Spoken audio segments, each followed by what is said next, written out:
You ever been taken out to lunch by a Russian spy? No, I don't think so.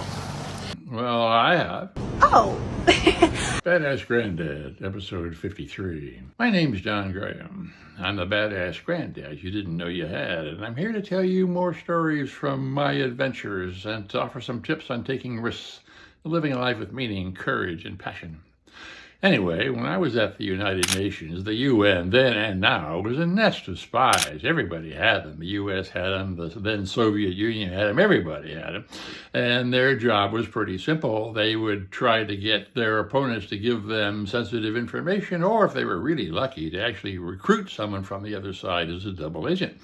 So anyway, I was a fairly senior person in the American delegation, so I was a frequent target of espionage agents, mostly from the communist bloc.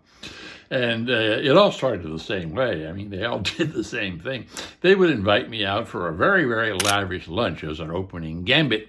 And since the food was really good in those little restaurants around the UN campus, I always went and I had a great meal. Anyway, it would start with the spy leaning across the table and saying something like, Jean, may I call you Jean?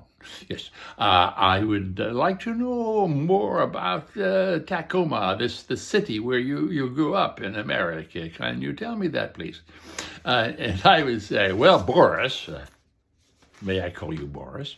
Look, I saved you some trouble. I've typed up on this sheet of paper all the biographic information on me you could possibly hope to get from me. I mean, not just where I grew up, but my high school, my grades as a senior, my mother's maiden name, everything. It's all here.